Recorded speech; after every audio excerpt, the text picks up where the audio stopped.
Selamat datang saudara-saudari.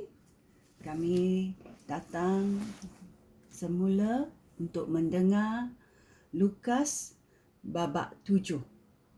Yesus menyembuhkan seorang hamba ketua askar Roma. Setelah Yesus mengatakan segala perkara itu kepada orang ramai, dia pergi ke Kapernaum. Di situ ada seorang ketua askar Roma yang mempunyai seorang hamba yang sangat dikasihinya.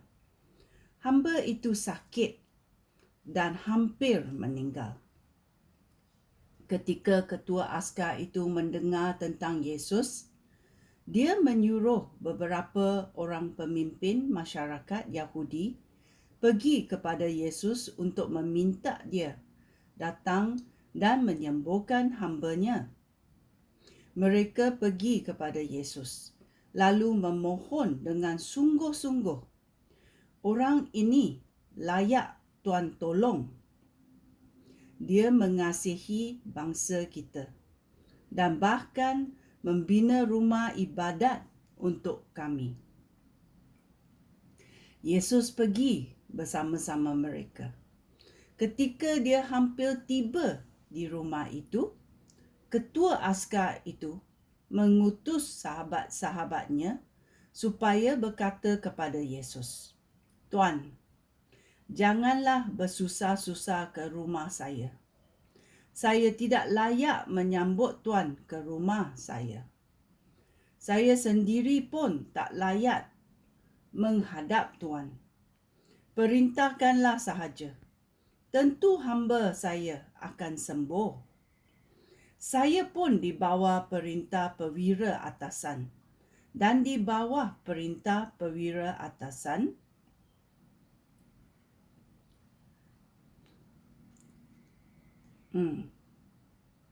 saya pun di bawah perintah perwira atasan, dan di bawah saya juga ada askar-askar lain. Apabila saya menyuruh seorang askar pergi, dia pun pergi. Dan apabila saya menyuruh seorang askar lain kemari, dia pun datang. Apabila saya menyuruh hamba saya, buatlah ini, dia pun melakukannya. Yesus hairan mendengar hal itu. Dia berpaling lalu berkata kepada orang ramai yang sedang mengikutinya, "Belum pernah aku jumpai orang yang beriman sebesar ini. Bahkan di kalangan orang Israel pun tidak." Ketika orang yang disuruh itu kembali ke rumah ketua askar, mereka mendapati hamba itu sudah sembuh. Yesus membangkitkan anak seorang balu daripada kematian. Tidak lama kemudian, ayat 11, Yesus pergi ke kota Nain, mengikut pengikutnya, dan orang ramai pergi dengan dia.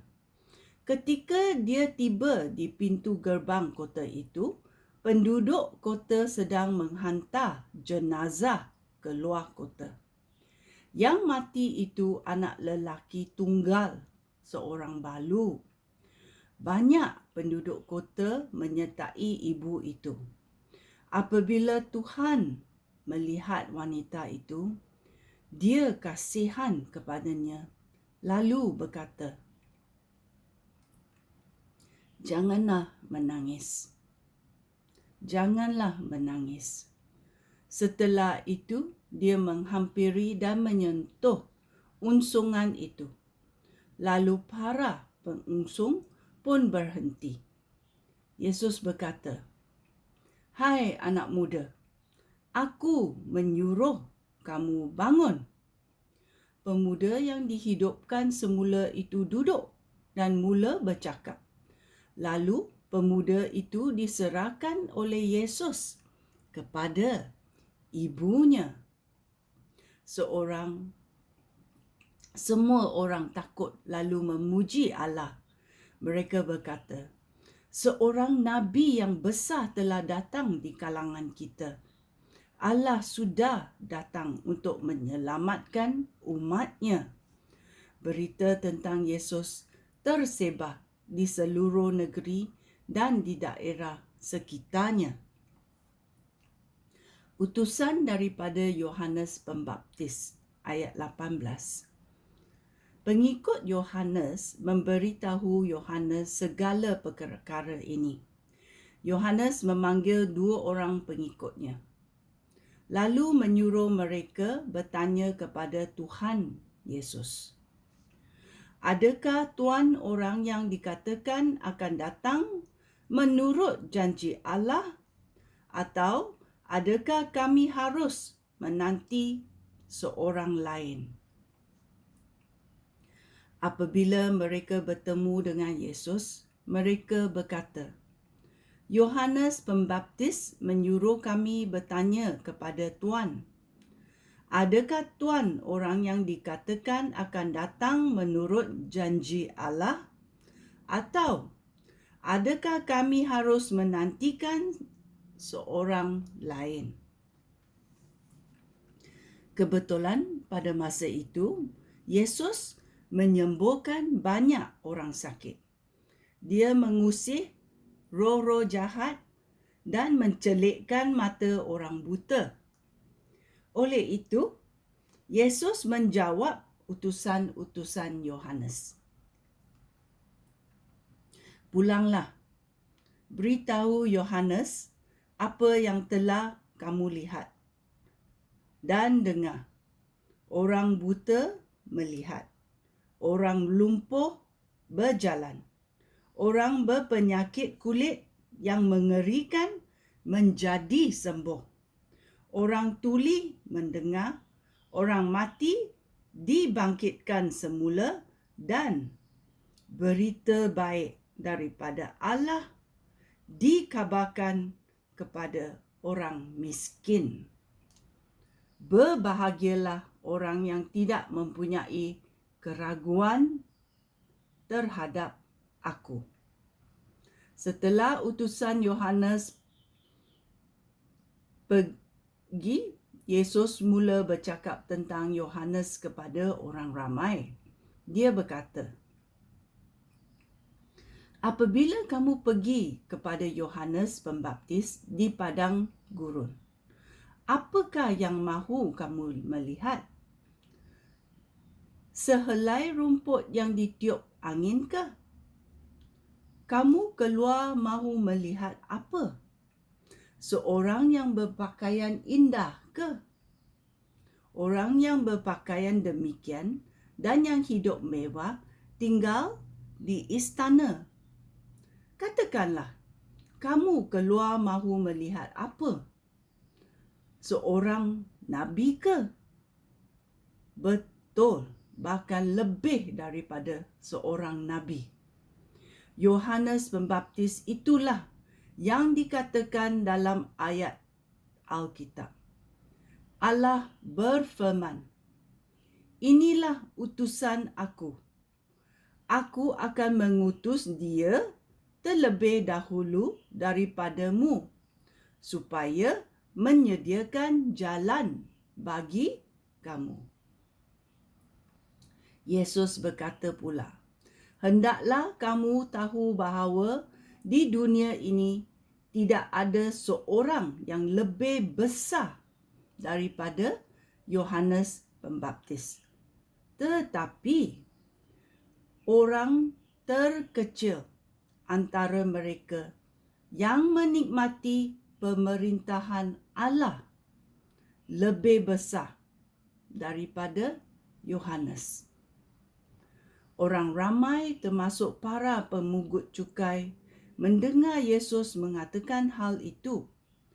Merekalah yang mentaati perintah Allah dan mahu dibaptis oleh Yohanes.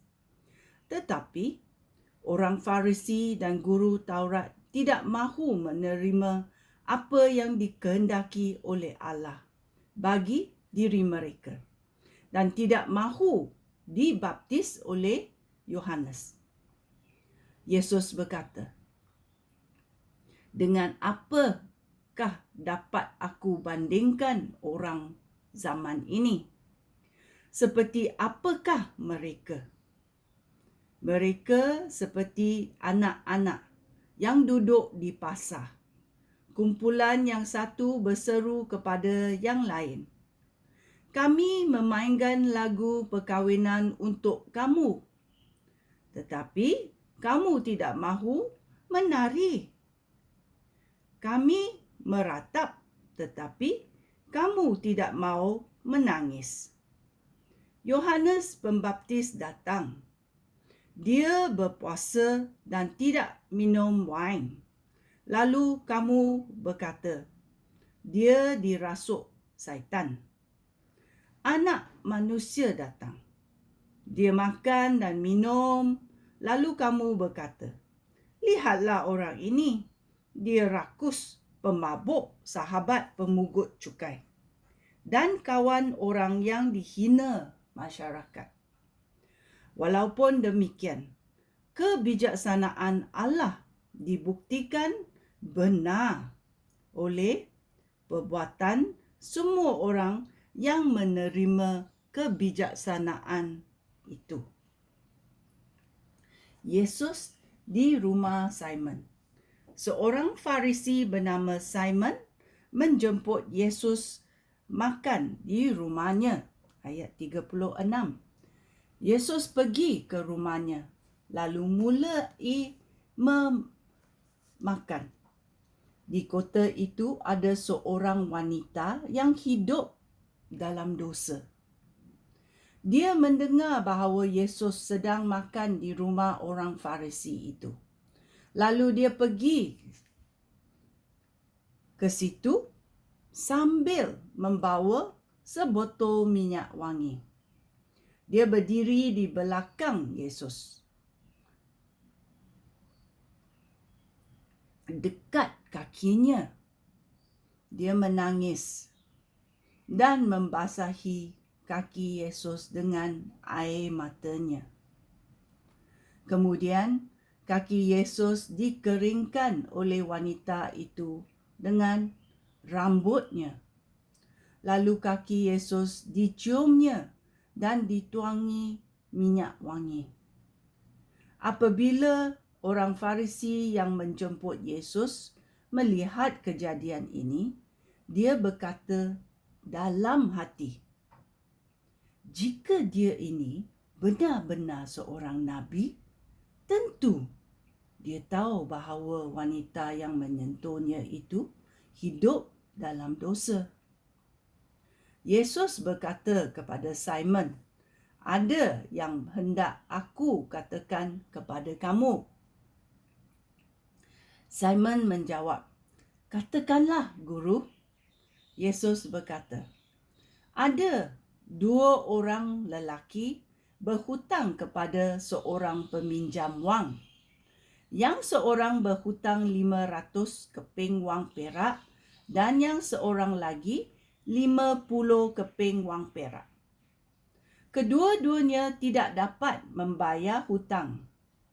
Oleh itu, orang yang meminjamkan wang menghapuskan hutang mereka. Yang manakah akan lebih mengasihi dia?" Simon menjawab, "Pada pendapat saya, orang yang berhutang lebih banyak." "Pendapat kamu benar," jawab Yesus.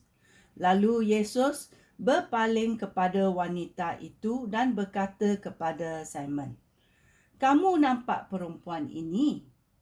Aku datang ke rumah kamu dan kamu tidak menyediakan air untuk membersihkan kaki aku. Tetapi wanita ini membasuh kaki aku dengan air matanya dan mengeringkan dengan rambutnya. Kamu tidak menyambut aku dengan ciuman." Tetapi wanita ini tidak berhenti-henti mencium kaki aku sejak aku tiba. "Kamu tidak menyediakan minyak untuk kepala aku. Tetapi wanita ini telah menuang minyak wangi pada kaki aku. Sesungguhnya, kasihnya yang besar itu menunjukkan bahawa dosanya yang banyak sudah diampunkan. Jika seseorang menunjukkan kasih yang sedikit, hal itu bererti dia menerima pengampunan yang sedikit juga. Lalu Yesus berkata kepada wanita itu, "Dosa kamu sudah diampunkan."